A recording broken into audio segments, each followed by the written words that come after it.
ah, em especial porque o material está bem disperso em vários, né, livros, literatura. Eu estou trazendo para vocês hoje um material que eu venho escrevendo com o tempo, com a ideia de um dia, de repente, isso virar uma apostila ou, sei lá, algum material didático. E aí, nesse caso, tá, eu estou disponibilizando um dos materiais como uma atividade. Eu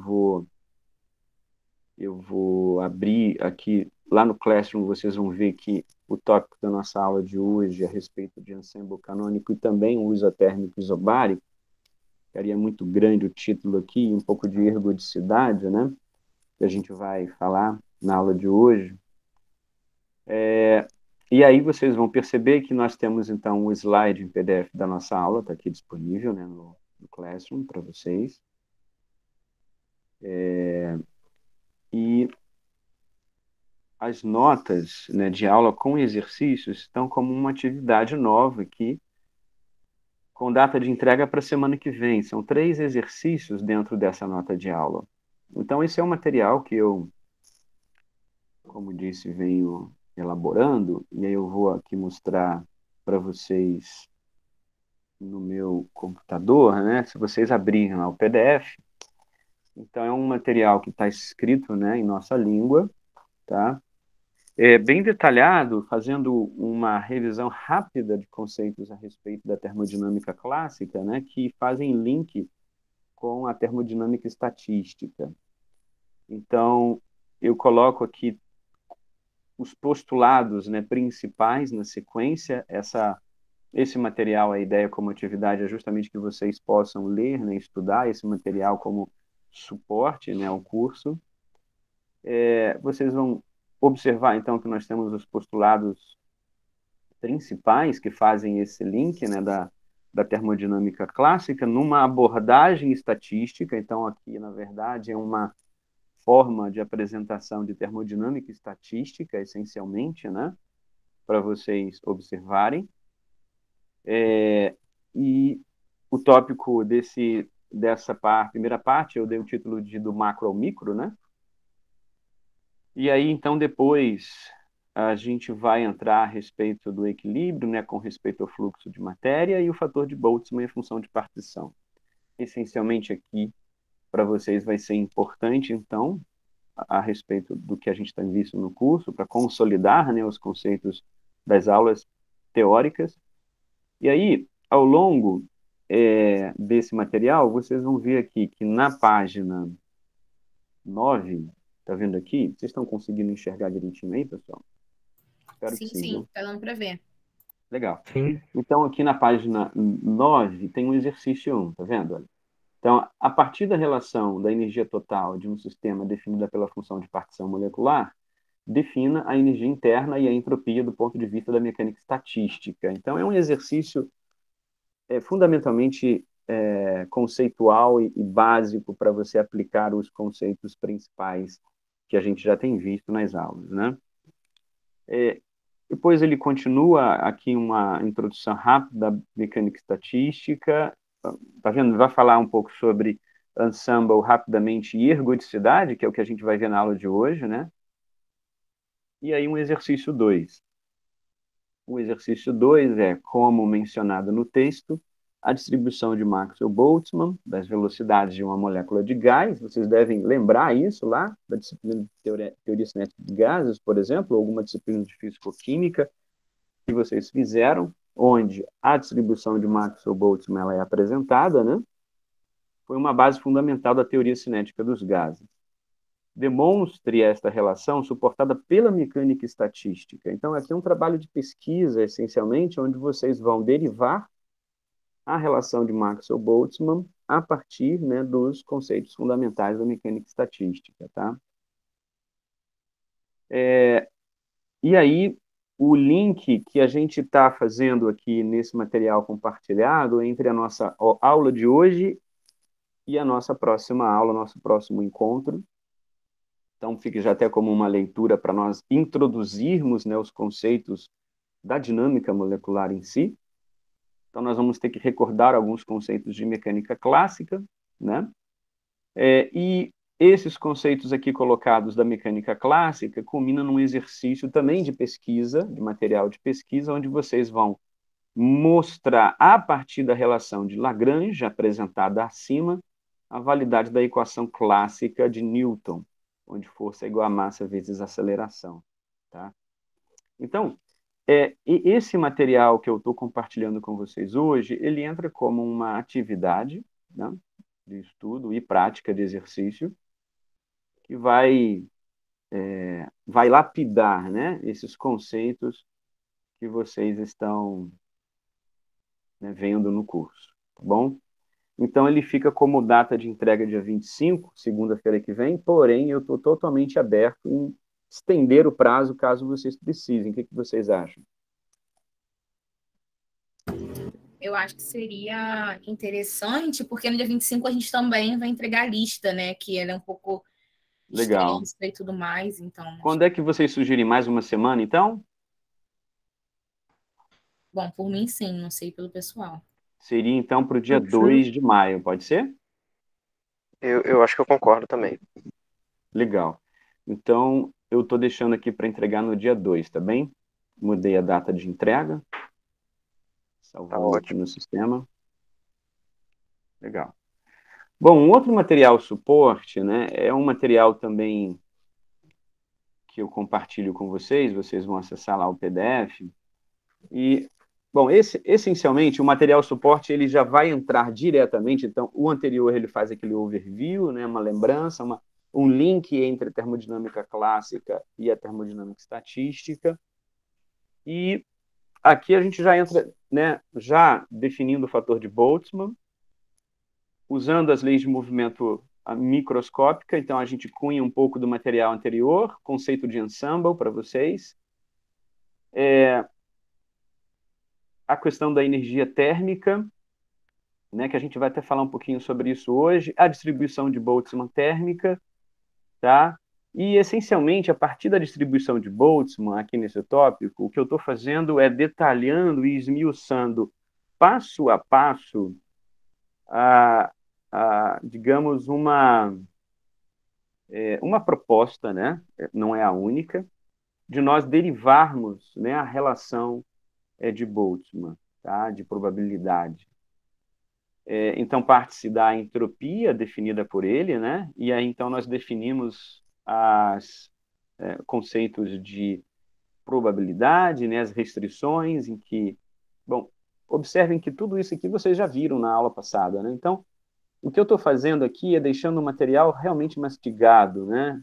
Passo a passo, a sequência de informações. Aí vocês vão ver aqui que nós vamos falar sobre isso hoje, né? O método dos multiplicadores de Lagrange, que pode resolver esse tipo de equação, usando a aproximação de Stirling, porém, uma outra forma, né, mais intuitiva e simples, baseia-se na questão do número de sistemas relativos do ensemble, né? Então, eu gostaria que vocês realmente estudassem esse material suporte, ele está bem detalhado, tá? E com as referências também abaixo, né? Então, vale a pena, são 8 páginas, na qual vai fornecer para vocês subsídio, inclusive para a solução dos exercícios da lista, né? Que vocês têm para fazer. Então, isso aqui vai ajudá-los bastante em relação à solução da lista, tá bem?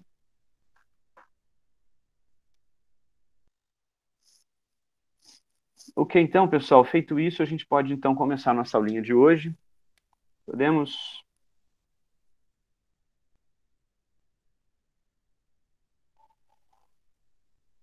Todos estão me ouvindo em perfeitas condições? Sim, Perfeito, professor. Todos estão em casa, debaixo do cobertor, ou por aqui também, como eu, na UF? Ou já estão nos embalos do carnaval fora de época? No carnaval e embaixo do cobertor ao mesmo tempo, assim. Então tá bom demais. Eu espero que, por favor, estejam comigo na aula para a gente poder... o assunto de hoje é muito importante, tá? Nós vamos hoje finalizar, para vocês entenderem a importância da aula, essa ideia eu quero finalizar hoje as questões fundamentais da mecânica estatística que vão ser base, então, para aplicarmos os conceitos de dinâmica molecular e simulação. Então, já a partir do nosso próximo encontro, a gente vai, né, falar bastante, né, dos fundamentos de dinâmica e marcarmos aquela nossa aula prática inicial. Tá bom? Ok, tudo bem, Karine. Tudo jóia. Então, vamos lembrar, tá, para fechar o raciocínio da nossa aula passada, vamos lembrar a relação da equação de estado do gás ideal, tá? Vamos lembrar que a função de partição, então, postulada, né, aqui descrita para um ensemble canônico, ou seja, onde nós temos um número de partículas, volume constantes aqui, e a temperatura, né, aqui escrita implicitamente em termos do parâmetro beta, que é 1 sobre kT, né? Essa função de partição, ela vai ser a razão entre a função de partição para cada um dos subsistemas, né? Então, essa é a função de partição total. Essa aqui, o Qzinho, é a função de partição, digamos, para cada sistema do ensemble, né, canônico, que então vai ser elevado ao número de partículas do sistema sobre n fatorial. Logicamente que isso é válido na condição de n tendendo a um número muito, muito grande, né, infinito, digamos. Tá legal? Então, nessa condição de n muito, muito grande, nós conseguimos exatamente relacionar qualquer propriedade derivada da função de partição com sua observável macroscópica. No caso específico do gás ideal, isso aqui tem que estar muito claro para vocês, né? Especificamente, nós estamos tratando desse exemplo para o gás ideal. Nós temos que a função de partição aqui, Q, né, minúsculo, é igual a razão de 2πm sobre h ao quadrado beta, onde esse h é a constante de Planck, né, e a massa m aqui é a massa de cada partícula, no caso de um gás ideal monoatômico, tá? Essa função de partição ela vai ser diferente para um gás diatômico, okay? Elevado a 3 meios vezes o volume do sistema que é fixo. Então, conhecendo-se essa relação da função de partição total, nós já vimos isso nas aulas anteriores, nós podemos derivar qualquer propriedade, né, termodinâmica do sistema. E dessa forma, especificamente, nós podemos derivar, por exemplo, a equação do gás ideal, ou a lei de estado do gás ideal. Então, a primeira coisa que nós devemos observar é que o que queremos é uma derivada parcial, né, aqui, derivada parcial de um Ln, né, lembra da relação? Ln de Q, certo? Em relação ao parâmetro beta. Isso é o que nós queremos obter ali, né? Mas, como Q é uma função de Qzinho, né, nós devemos primeiro aplicar o Ln de um lado e de outro, né? Quando a gente aplica esse Ln de um lado e de outro, das razões aqui da equação à esquerda e à direita, nós desmembramos aquela relação como um Ln de Q igual a n Ln de Qzinho menos Ln fatorial, aplicando aqui simplesmente a propriedade de um logaritmo neperiano, certo? Bom, portanto, quando nós formos derivar, né, agora parcialmente o Ln de Q maiúsculo em relação a beta, essencialmente nós estamos derivando agora essa relação aqui, tá? E ao derivar em relação a beta, nós estamos derivando especialmente em relação a esse termo, que é dependente de beta, certo? Então, o Ln aqui, olha, de Q minúsculo, é exatamente essa equação aqui abaixo. Então, nós estamos derivando, na verdade, esse termo, derivando parcialmente isso em relação a beta. É isso que estamos fazendo naquela relação abaixo. Ou seja, nós aplicamos aqui a propriedade, né, de derivação em relação a beta, lembrando que esse termo aqui é o termo dependente de beta, né, essencialmente. Nós chegamos a essa relação aqui desmembrada abaixo, ou seja, nós temos o resultado de que essa derivada vai nos dar menos 3n sobre 2 vezes Ln de beta, né, mais 3n sobre 2 vezes o Ln de 2πmzinho sobre h ao quadrado, mais, então, N ln de V menos ln de N fatorial, como aqui em cima tínhamos. Quando nós fizermos isso, devemos então observar agora, tá? E escrevendo apenas agora em termos de V, ou seja, esses termos aqui, né? Dado que queremos agora não uma derivada parcial em relação a beta, mas queremos uma derivada parcial em relação ao volume, mantendo temperatura e número de partículas constante, né? Nós temos a seguinte relação. Nós, ao fazermos isso nessa equação, né? Tudo isso aqui que não depende, por exemplo, de V, né? É zero. Então, nós temos que ln de Q maiúsculo, Q função de partição, né, total do sistema, vai ser igual a n ln de V mais os outros termos que não são dependentes de beta, né, digamos. Então, nós queremos aqui agora essencialmente isolar o termo que é dependente do volume para fazer a nossa derivada parcial em relação a V, já que todos os outros termos não dependem de V, né, explicitamente aqui. Então, a derivada parcial do ln de Q em relação a V, mantendo n beta, quando a gente fala sempre a temperatura, né, constante, vai ser igual a n sobre V, certo? Porque o ln aqui de V, a derivada é 1 sobre V, né? Então, você tem a razão n, número de partículas do sistema, sobre o volume do sistema. Então, substituindo agora na equação para a média da pressão, e aí vamos recordar um pouco nossa aula passada, né, que nós obtivemos lá a média, né, para a propriedade especificamente pressão, substituindo naquela relação anterior, nós alcançamos, né, essa relação aqui de P igual a NKBT sobre V, tá? Então, a gente deve lembrar aqui uma relação importante entre a equação real dos gases, né, e a constante de Boltzmann, tá? Onde a constante de Boltzmann multiplicada pelo número de Avogadro, ok? Isso aqui multiplicado agora por um Na, onde Na é o número de Avogadro, nos retorna a constante real dos gases. Portanto, nós temos uma relação íntima aqui entre essa equação de estado do gás ideal do ponto de vista da termodinâmica estatística com a equação de gás real na termodinâmica clássica. Portanto, nós acessamos a propriedade macroscópica, a observável pressão, a partir das relações microscópicas. Tá? Então, essa é mais uma das provas que, conhecendo-se a função de partição de um sistema, né, microscópico, termodinamicamente definido, né, nós acessamos a observável termodinâmica média do sistema macroscópico. Bom, todas essas relações são extremamente importantes e como nós já derivamos a energia total do sistema na aula passada, a pressão, definimos a temperatura, né, nós podemos derivar qualquer outra propriedade termodinâmica do sistema. E isso tem uma grande importância, como eu disse, por quê? Porque na simulação de dinâmica, a gente vai entrar já nisso hoje, nós estamos evoluindo um sistema microscópico definido com o número de partículas na simulação.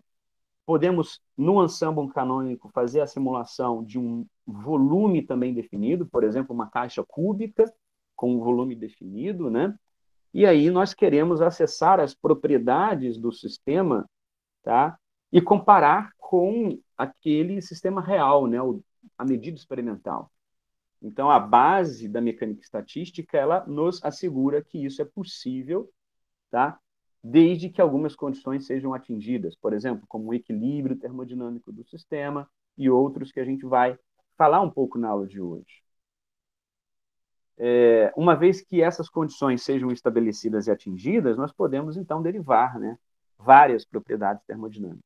Por exemplo, a energia livre, né, que é de extrema importância e tem relação com diferentes fenômenos, né, uma gama de fenômenos físico-químicos, né, de um sistema em qualquer estado, seja gás, líquido ou sólido.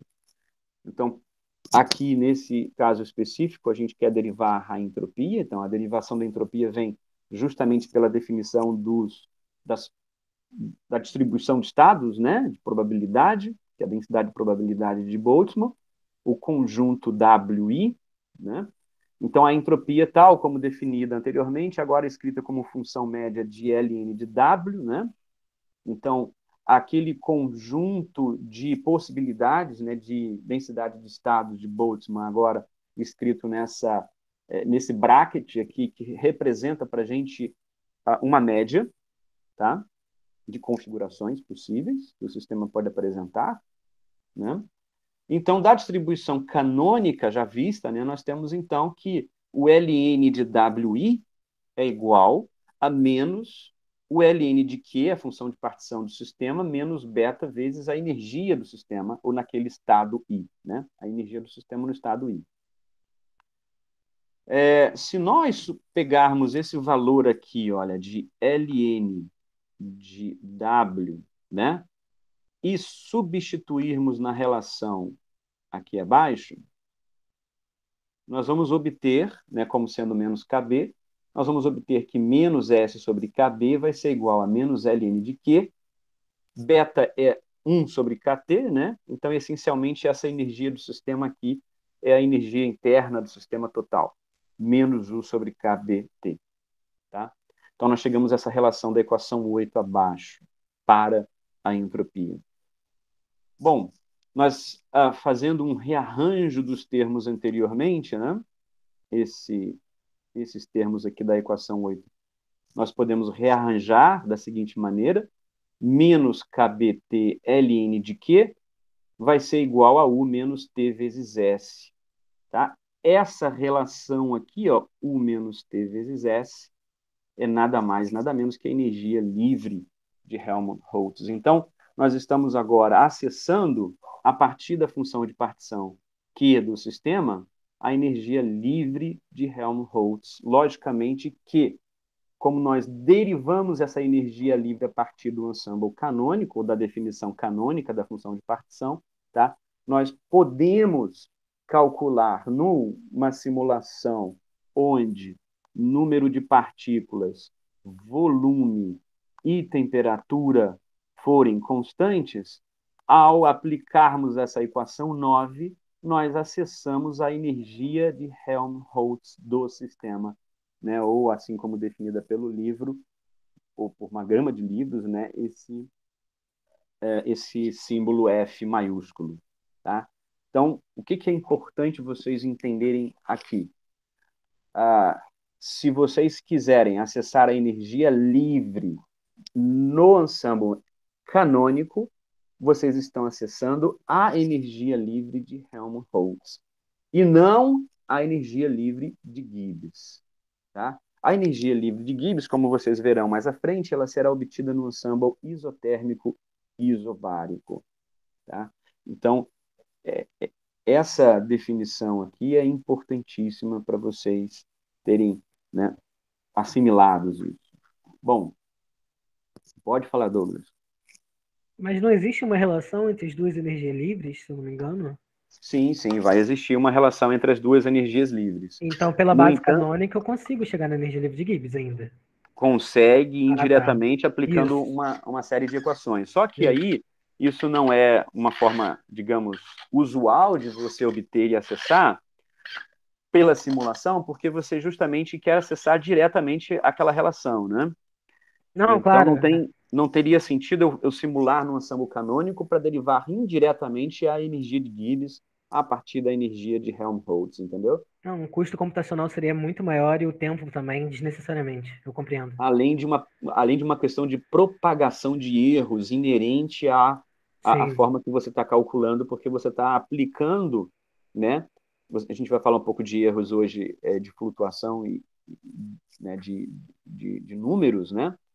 De valores que são calculados na simulação, e aí então você está propagando isso, e aí você vai, ok, obter lá uma energia livre de Gibbs, cujo erro certamente vai ser um pouquinho maior, talvez, do que se você tivesse feito por um NPT, entendeu? Certo? Compreendo, sim. Uhum.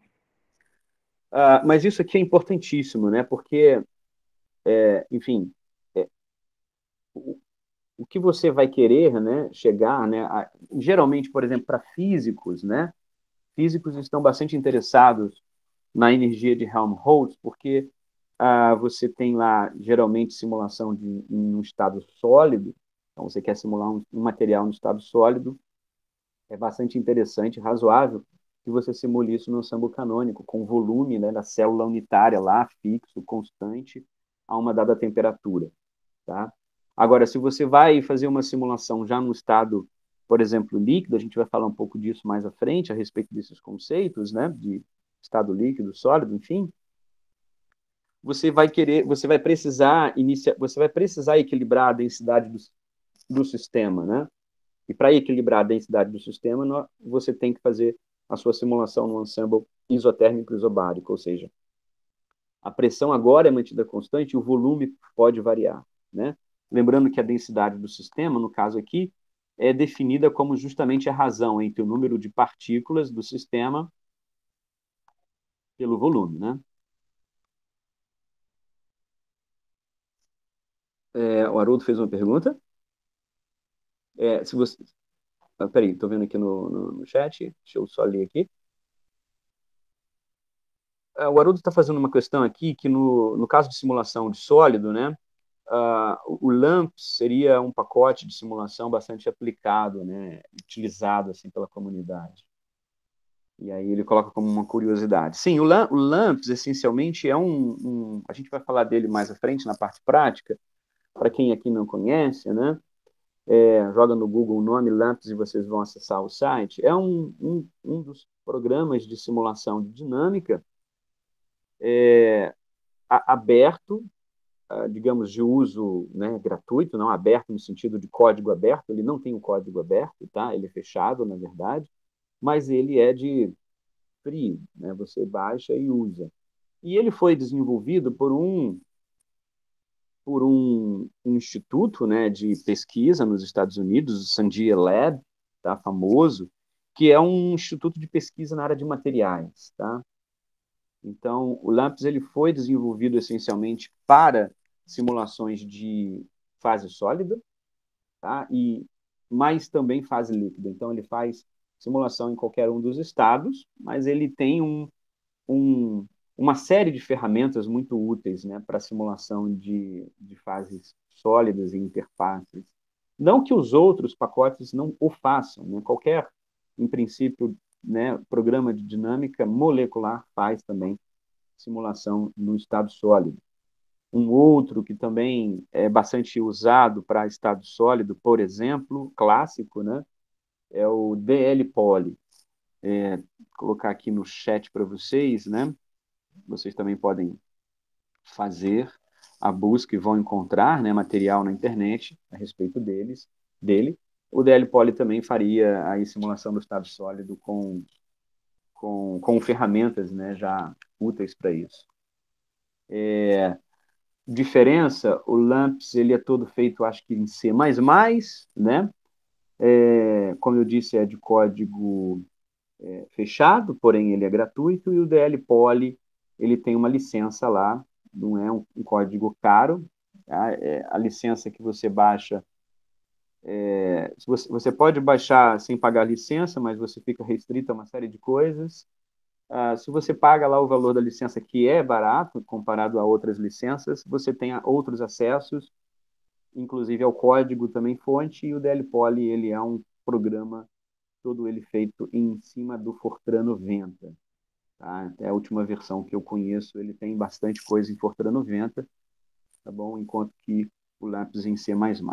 Bom, voltando então aqui à questão que nós estávamos aqui falando,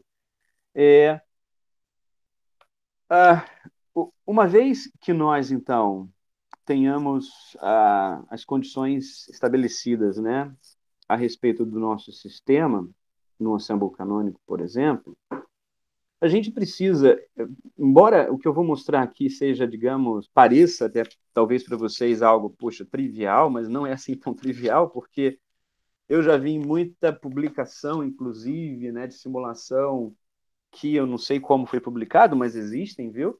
Coisas que são publicadas nesse nível de simulações de um certo tipo de sistema, em um material que não... A condição termodinâmica não foi corretamente simulada, né, na condição de equilíbrio daquele material, digamos, o estado líquido ou sólido do material. Tem que ser reprodutível nas condições termodinâmicas, tá?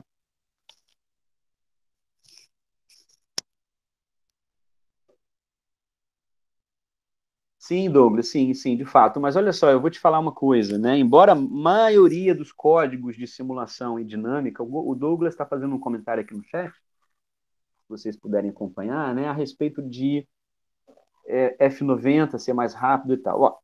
Para falar a verdade, a, a partir do momento que você tenha um software desses robustos, que eu vou apresentar para vocês mais à frente, uma gama deles, tá?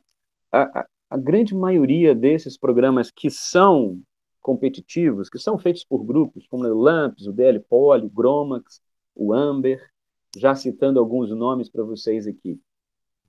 Independente de qual linguagem ele tenha sido escrita, hoje, inclusive, nós temos, né, programas que foram escritos em Python.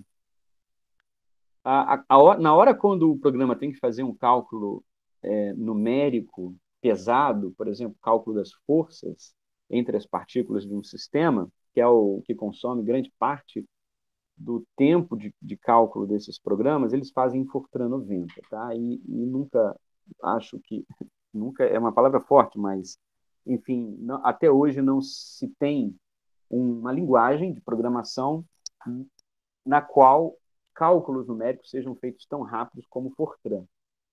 Então, na hora quando esses programas têm que fazer o trabalho pesado, eles chamam o Fortran 90. Então, nós temos hoje uma série de bibliotecas implementadas tanto para C++ quanto para Python, que você chama o Fortran 90 para fazer aquele serviço pesado, entendeu?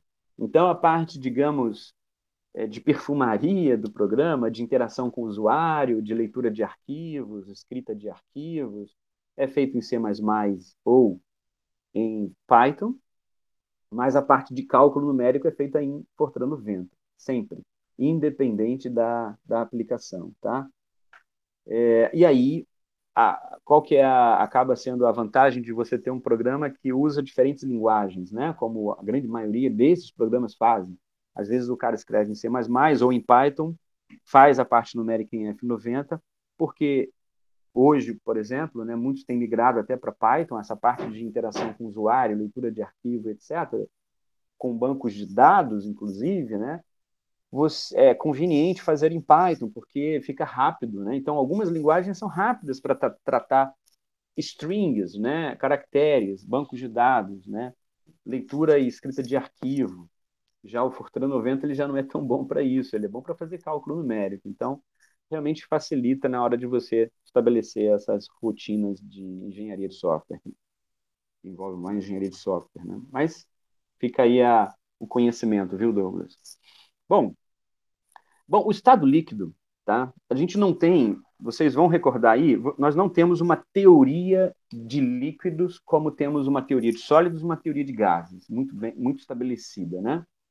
Nós definimos o estado líquido da matéria, né, intuitivamente, a partir, por exemplo, né, da natureza entre gás e sólido. Então, o líquido pode ser definido como um sólido fundido, né, ou um gás condensado. Assim que a gente enxerga o líquido, o estado líquido, né? E todas as propriedades do estado líquido são assim derivadas, tá? Isso tem que estar muito claro na cabeça de vocês, né? E, bom, a partir, então, por exemplo, de uma pressão, né, volume, que é por meio da densidade e temperatura, nós podemos chegar, né, a um diagrama de fases como esse aqui, onde nós temos os estados de um determinado material definidos e os pontos, né, que definem esse diagrama de fases é extremamente importante, porque você, quando vai fazer a simulação de um determinado material ou mistura de um material, você tem que estar ciente dessas condições, né? Quanto mais, então, complexo o teu sistema, essas informações a respeito do estado fluido, líquido, sólido aqui, né, e dos pontos críticos e ponto triplo, como aqui definido, são essenciais para você exatamente saber em qual ponto do seu diagrama de fase, do seu material, você está simulando o material. Se está simulando o material no estado em que ele é líquido, ou próximo do ponto crítico, ou no estado sólido, enfim, ou no estado gás. E o quão próximo você está de um ponto triplo ou de um ponto crítico, você está aproximando o sistema de um ponto, certamente, que ele vai ter características bem diferentes se você simulasse, por exemplo, o sistema aqui, né, onde você tem muito bem definido o estado líquido do sistema sendo descrito. Tá bom? Então, o conhecimento, por exemplo, do diagrama de fases daquele determinado material que você está simulando, e se não houver esse diagrama de fases, né, o mínimo conhecimento do estado da matéria que você está simulando é essencial para que você defina as condições termodinâmicas da sua simulação, tá? E do seu ensemble. Bem, a respeito disso, nós devemos então lembrar um conceito importante que é o comprimento de onda de Broglie térmico, né? No qual a temperatura, por exemplo, crítica é o ponto de transição entre esses dois regimes. E nesta temperatura crítica, o comprimento de onda térmico, né, ele será aproximadamente igual à distância entre partículas do sistema. Então, digamos que você esteja simulando um gás condensado, um líquido, tipo argônio líquido. No argônio líquido, a distância entre os átomos de argônio, tá? Essa distância que a gente chama aqui de distância interpartícula, tá? Ela, nesse regime crítico, ela vai se aproximar do comprimento de onda térmico de de Broglie. Então, isso vai, né, a definir, por exemplo, se o teu sistema simulado ele é essencialmente clássico, por exemplo, tá? Ele pode ser tratado de forma clássica e todas as propriedades, então, simuladas, né, que você obtém da sua simulação podem acessar diretamente as correspondentes observáveis clássicas, tá? Termodinâmicas, etc., ou se também haverá necessidade de fazer algum tipo de correção quântica, por exemplo, né, se essas condições não são estabelecidas. Então, a gente, para isso, tem que lançar mão, lembra, do comprimento de onda lá de Broglie, né, que é a razão entre a constante de Planck e o momento, né, da partícula, e também da energia cinética do teu sistema. Esse valor aqui ao lado, na equação 10, é justamente o comprimento de onda, né, de de Broglie térmico, né, ou chamado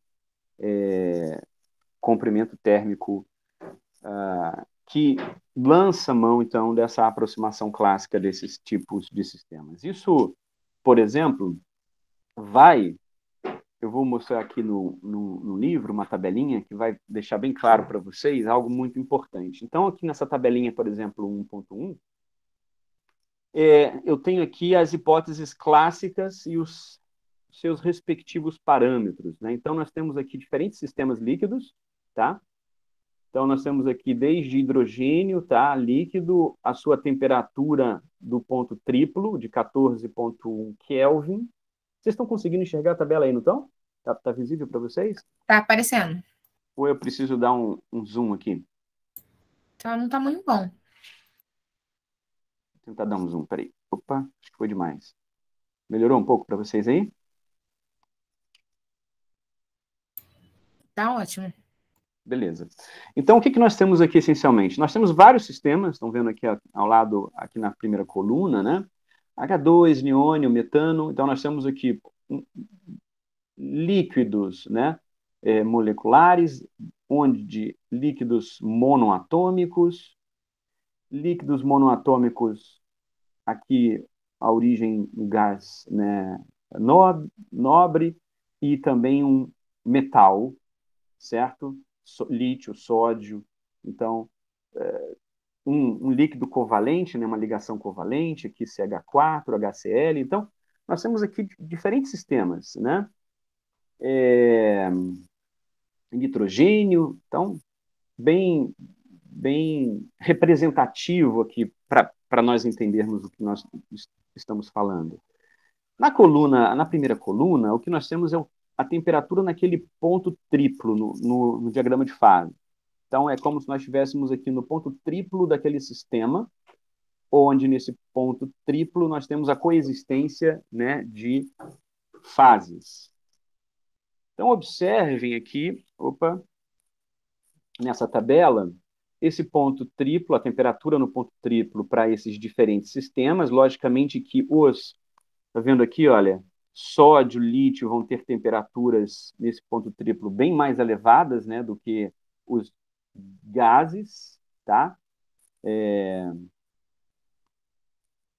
E aqui, olha, nessa segunda coluna é a temperatura, correspondente à temperatura de de Broglie, né, que está associada ao comprimento de onda de de Broglie em Angstrom.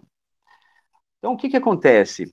Observe que esse parâmetro A nessa tabela é exatamente essa distância interatômica, está associado com a distância entre os átomos naquele sistema, tá? Logicamente, vamos colocar assim definido de forma geral, né, interpartículas. Por quê? Porque para um sistema do tipo neônio, lítio, sódio ou argônio, que não está aqui na tabela, eu estou falando de distância interatômica, já que o sistema líquido ele é constituído de átomo. Mas aqui para metano, H2, N2, CCl4, tá? Estamos falando de uma molécula, então a distância interpartícula vai ser uma distância intermolecular e não interatômica. Tá claro isso para vocês, né? Essa terceira coluna vai ser a razão entre esse comprimento de onda térmico de de Broglie e essa distância interpartícula do sistema.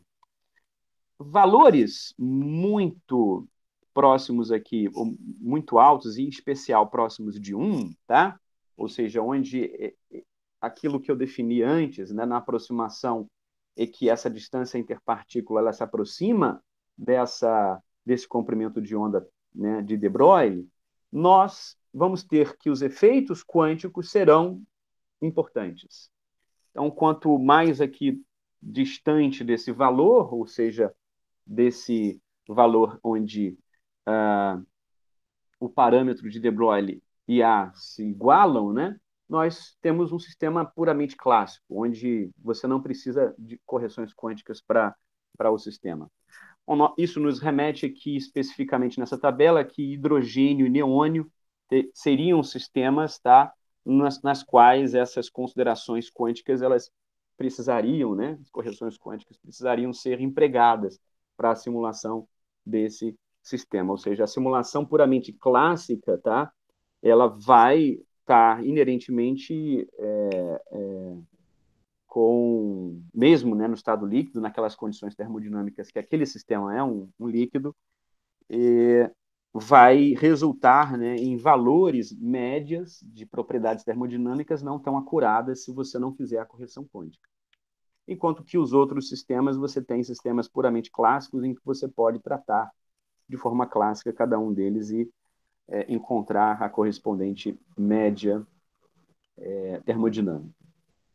Aqui embaixo no livro, o autor ele traz uma informação bastante ilustrativa do que eu estou dizendo, porque quando a gente vai fazer a simulação, vocês vão observar isso, nós estamos essencialmente calculando a energia total, que é a soma da energia cinética, mais a energia potencial do sistema.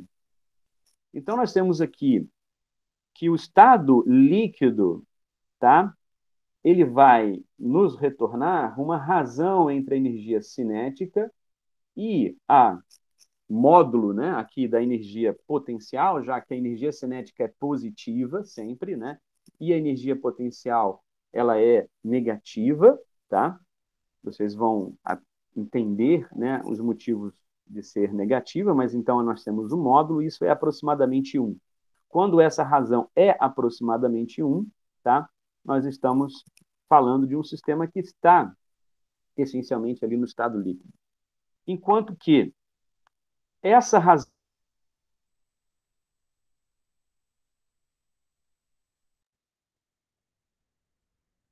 superior, né, à energia potencial, nós estamos falando de um sistema que corresponderia a um gás diluído. Okay?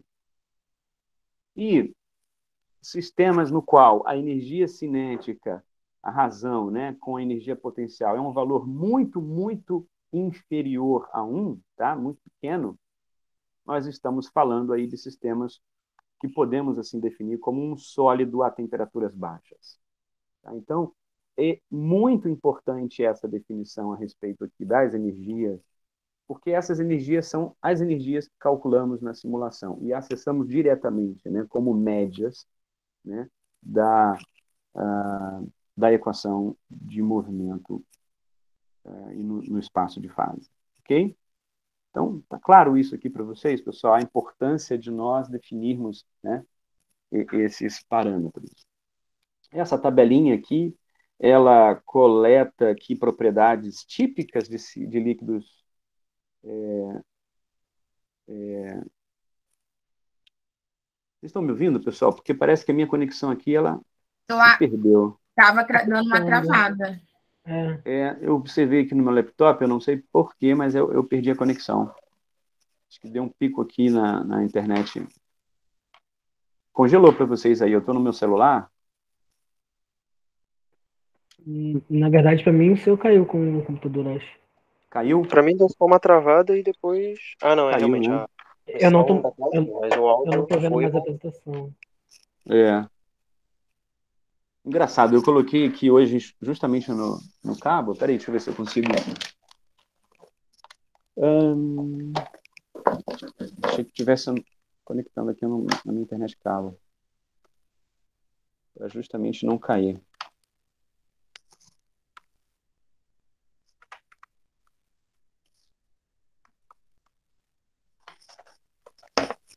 Que legal. Caramba.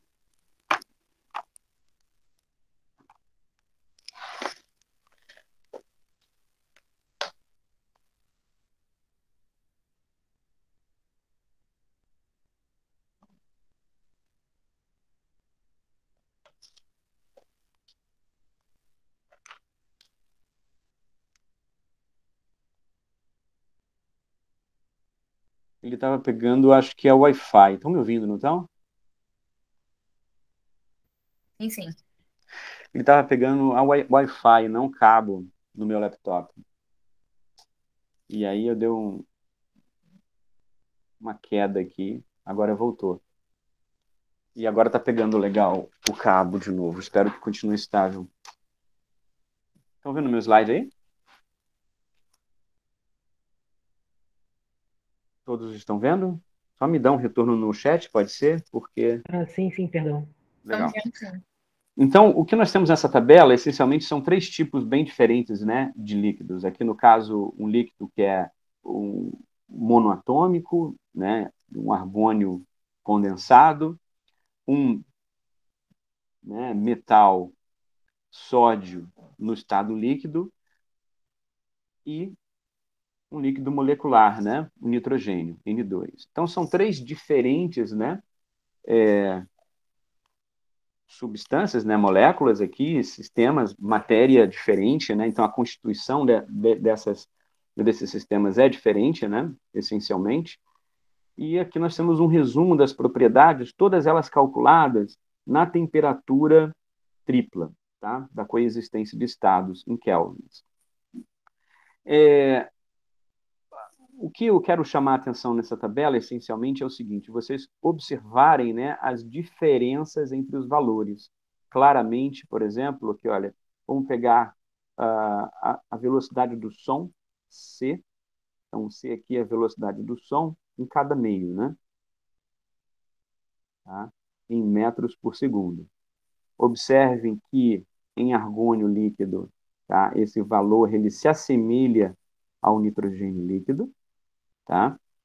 Então, os valores eles são aqui são próximos, né? Enquanto que no sódio, tá vendo? É de 2.250 metros por segundo. É um valor bem superior, né? No argônio e nitrogênio. Então, esse líquido aqui, para a velocidade do som ser tão alta em relação a argônio e nitrogênio, nós estamos falando a velocidade do som, né? Eu preciso de um meio para se propagar, o quão coeso é esse meio, né? Melhor será a propagação, né, do som, certo? Então, nós vemos que a distância interatômica, aqui sódio-sódio, está influenciando particularmente nessa propriedade. Então, aquela questão ali, né, de o quão, por exemplo, denso, o quão as partículas estão próximas, agregadas, interagindo no estado líquido, né, vai surtir uma gama de efeitos. Por exemplo, justamente a tensão superficial também desse tipo de líquido, de material, é bem superior aos outros, né? A tensão superficial intrinsecamente relacionada a, a uma propriedade de interface, de contato entre as partículas do sistema. Então, um sistema bastante coeso, né, compactado no estado líquido, ele vai apresentar uma tensão superficial maior. E assim por diante. Então, é, é, a tabela ela quer justamente nos trazer, né, algumas propriedades essenciais de líquidos simples, tá? Que estão intimamente relacionadas a esses parâmetros estabelecidos no diagrama de fases. Bom, aí vamos extrapolar isso para um sistema que vocês querem simular, né? Você quer simular lá um soluto diluído em água. Então, essencialmente, o teu sistema ele é uma molécula de soluto num mar de água, se for infinitamente diluído. Então, as propriedades da água pura ou próximas da água pura serão importantes para a definição do estado termodinâmico do seu sistema, né? Se você começa a colocar soluto em água, você tem que conhecer a solubilidade do seu soluto em água, né? Ou seja, o ponto no qual aquele soluto em água ele deixa de ser solúvel, né? Ele deixa de ser miscível. Então, conhecer o teu sistema real que você está simulando é muito importante, pessoal. É muito importante. Eu estou falando de uma coisa que, como eu disse, parece ser tão trivial, mas não é trivial. Tá? Eu já assisti uma tese de doutorado que o cara que estava apresentando a sua tese, então é defesa já de tese, observem isso, né? Ele simulou o sistema dele num estado termodinâmico que ele não condizia com a realidade, ou seja, é como se você estivesse simulando lá uma série de concentrações, né, de misturas, nas quais aquele sistema ele não era mais miscível, ele era completamente immiscível, então tinha separação de fase, tinha duas fases ou mais no sistema, né? E isso vai certamente ocasionar uma série de erros, né, intrínsecos à sua simulação, porque você precisa validar o seu modelo muito bem validado, né? E a gente vai falar bastante disso mais à frente, quando a gente construir o modelo e falar de modelo, né? O modelo e a função de potencial é essencial numa simulação, porque é como as partículas vão evoluir no tempo, interagindo umas com as outras. Então, a base de tudo que você vai extrair na simulação vem justamente de você conhecer, não apenas conhecer a termodinâmica, né? O diagrama de fases do teu problema, conhecer os constituintes do seu sistema, né? As moléculas, átomos, enfim, e para você construir um modelo correto. Okay? Bom, falando então agora, falamos bastante do ensemble canônico, né? Deixa eu pegar um pouco mais de água aqui.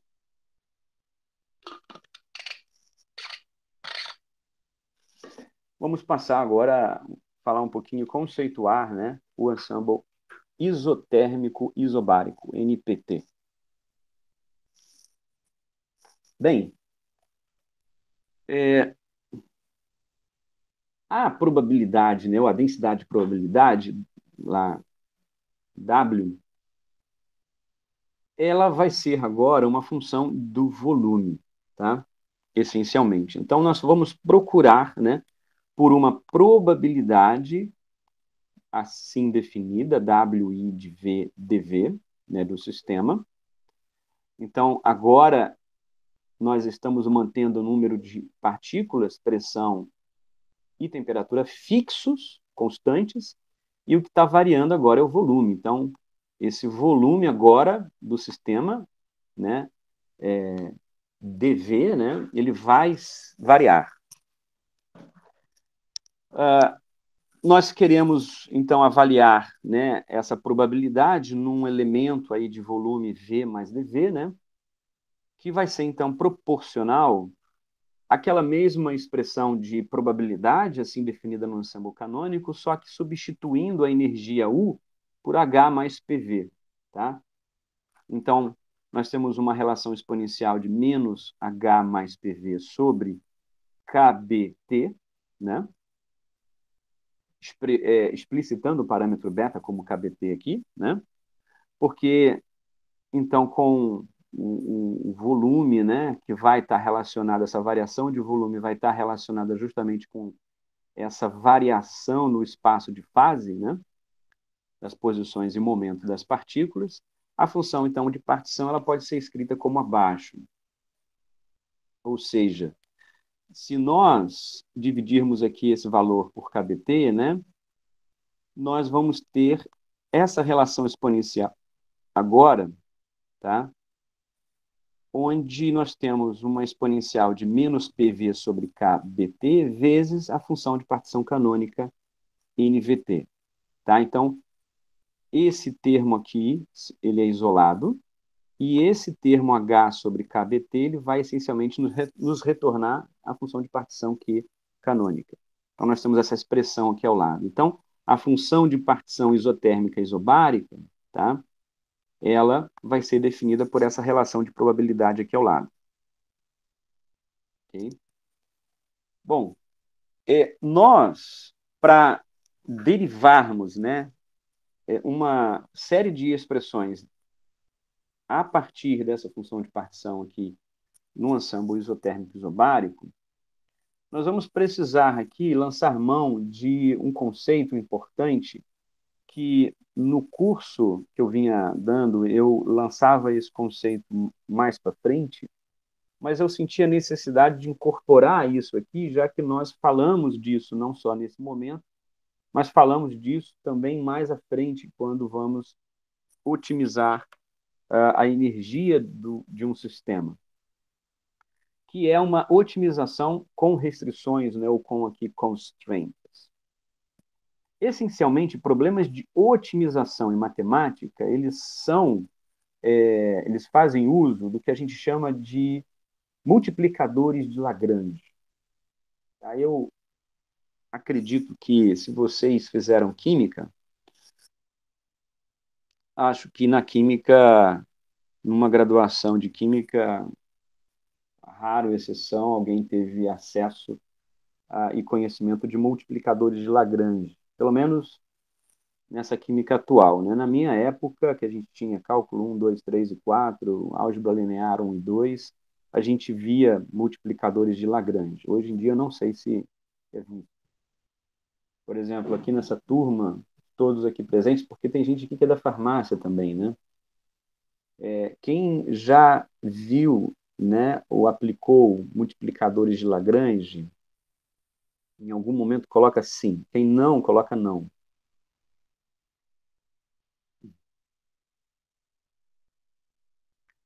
Então, Haroldo e Douglas sim, Caio não, mas quem?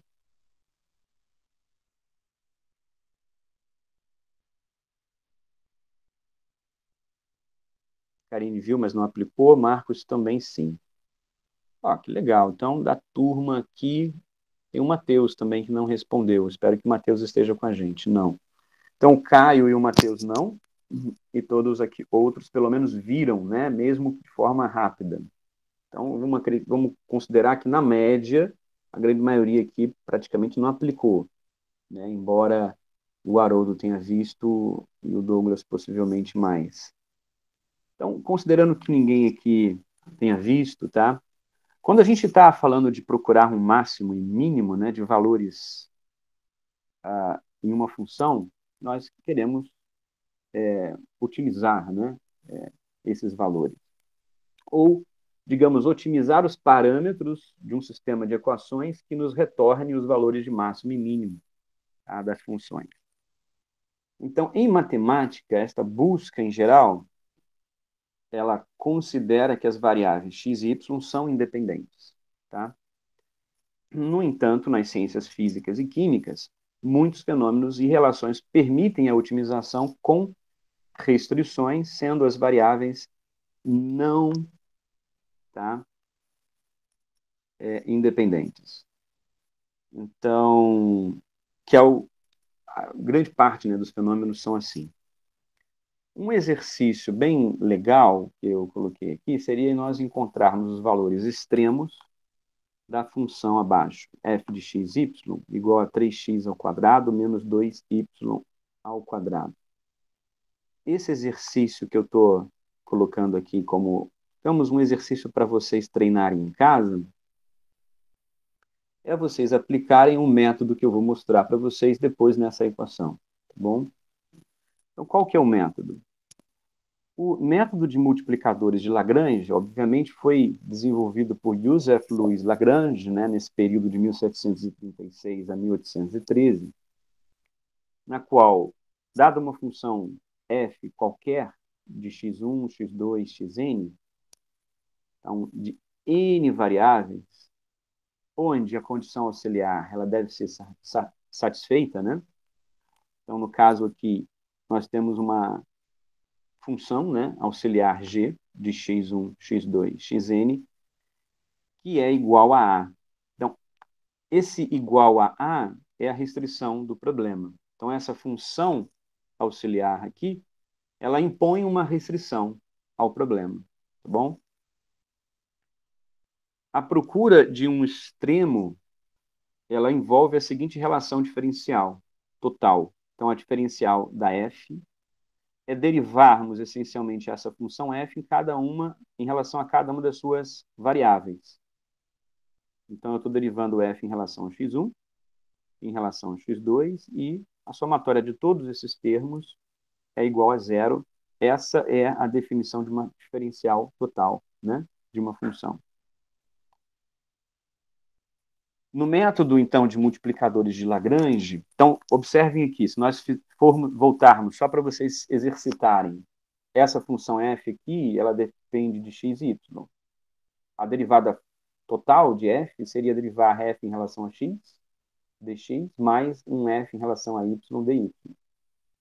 Claramente, aqui vocês vão observar que vai dar, né, rapidamente, ó, 2 vezes 3, 6x, menos 4y.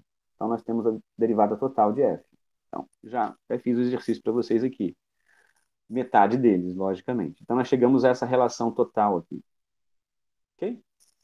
Bom, no método, então, de multiplicadores de Lagrange, a diferencial total da função auxiliar g de x, ela é multiplicada por um parâmetro lambda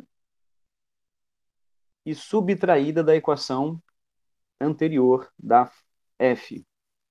Então, esse L maiúsculo é o símbolo para, né, a função de Lagrange total, que vai ser a derivada parcial, então, de f em relação a x1 dx1, menos um lambda vezes a derivada parcial de g em relação a x1 dx1.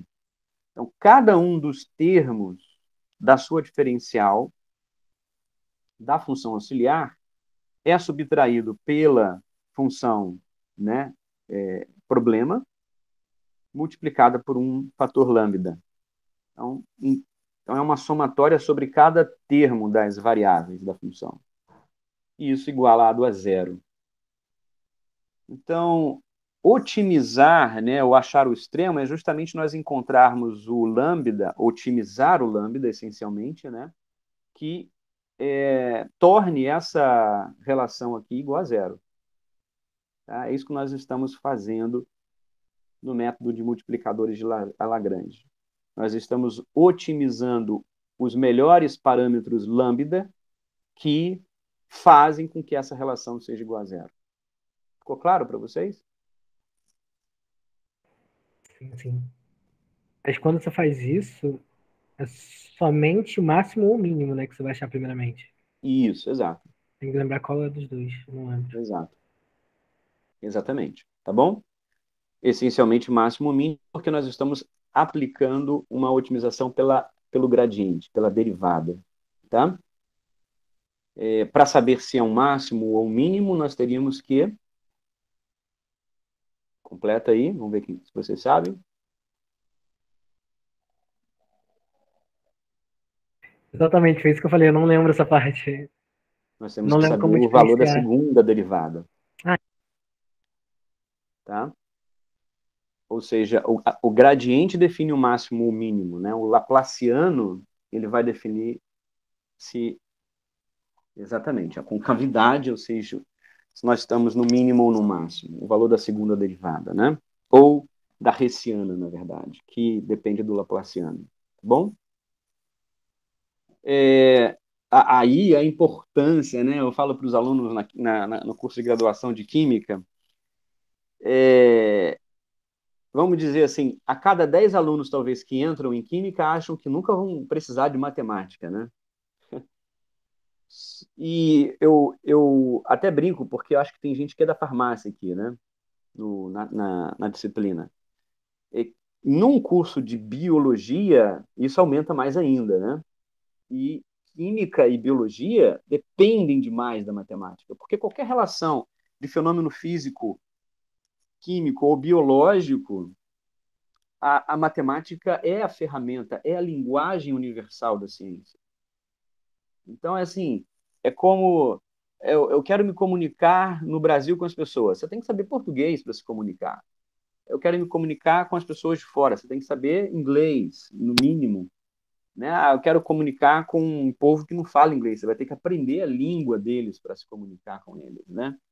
Então, assim, eu quero me comunicar nas ciências da natureza, química, biologia, enfim. Eu preciso saber matemática. A matemática é a linguagem essencial para a gente poder entender, né, os fenômenos da natureza. Tá?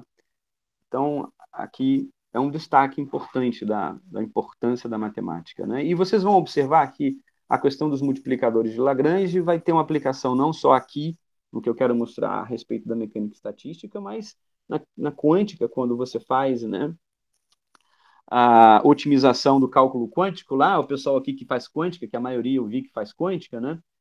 Coloquei lá o input, dei enter e o programa me retornou isso aqui, a energia no estado fundamental.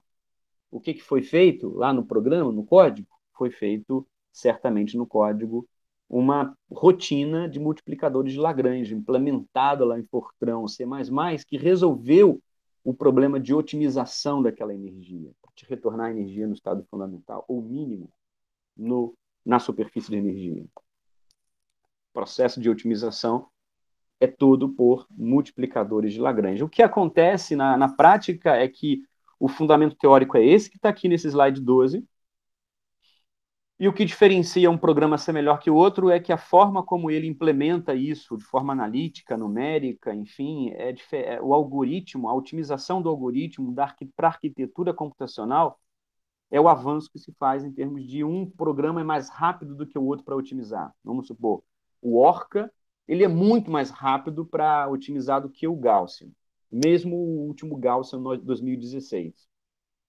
O Orca bate o Gaussian em termos de velocidade. Por quê? Porque é uma questão de implementação de rotinas de otimização, de algoritmo, de arquitetura, enfim, de bibliotecas utilizadas, que torna aquele programa mais rápido do que o outro. Mas o que eles estão usando é basicamente isso que está no slide 12. Bem, o método pode ser, então, facilmente generalizado para mais de uma restrição. Tá?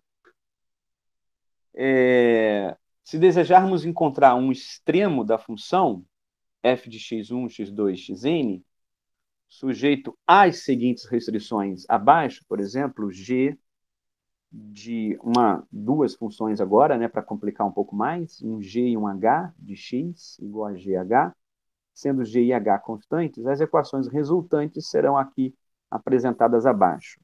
Ou seja, a metodologia agora generalizada será assim para N restrições que você esteja impondo ao teu problema. Tá? Então, vai ser sempre a derivada parcial da função problema em relação às variáveis, menos um lambda mi, as constantes, multiplicada por cada uma das funções auxiliares aqui, restritivas. Tá? Então, isso aqui eu estou mostrando para justamente depois vocês observarem que, aplicando-se esse método, chega-se à maximização da entropia, tá? Que é uma questão de extremo. Então, nós temos aqui no ensemble NPT, como vimos anteriormente, né, isso aqui já foi colocado, essa derivação da função, né, que deve ser maximizada. Então, essa função aqui, olha, é a função que deve ser agora maximizada, né? Impondo as seguintes restrições, então, essa é uma restrição imposta, ou seja, a integral de dv somatório de W e V é igual a 1, ou seja, a somatória de todas as probabilidades, né, tem que ser igual a 1, né? É a condição de normalização. A integral agora pesada para cada energia vai ser a energia total, U, né? Então, nós temos aqui o peso sobre cada uma das energias no estado I, variando o volume, e também essa integral aqui que vai definir uma terceira restrição, ou seja, eu tenho a função problema, esse é o H, é a função problema, que tem que ser maximizada, encontrada a seu extremo. E aqui as restrições. Então, aplicando a otimização de Lagrange, tá? Nós vamos obter um ln de W I de V proporcional a menos beta I de V menos gama V. Tá? WI de V vai ser, portanto, quer dizer, resolvendo esse problema aqui, né, alguns passos aqui entre essa relação e essa, nós chegamos a essa densidade de probabilidade em função de V, na qual o delta é a função de partição do ensemble isotérmico isobárico. Então, esse delta aqui que aparece é essa função aqui, é uma integral de V somatório de exponencial de menos beta e I de V menos gama de V. Tá? Então, observem, né, que agora a função de partição é bem diferente, né, da função de partição canônica, que era dependente unicamente das energias de cada um dos estados, enquanto agora, além de ser dependente das energias, né, ela também é dependente do volume, né, porque o volume está variando, essencialmente.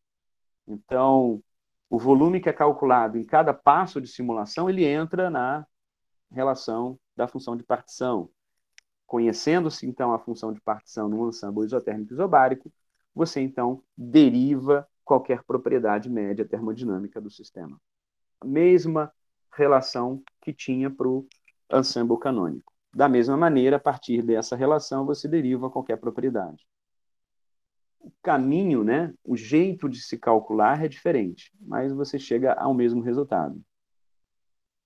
Pessoal, são 3h18. Eu preciso agora dar um refresco para vocês aí também. E para mim, eu preciso fazer aquela parada técnica nossa para eu poder tomar um café, ir no banheiro aqui, dar uma respirada. E aí é o tempo que vocês também dão uma descansada. Nós voltamos 3h35, pode ser? 15 minutinhos de intervalo. Beleza, professor, tranquilo. Então, daqui a pouco a gente retorna.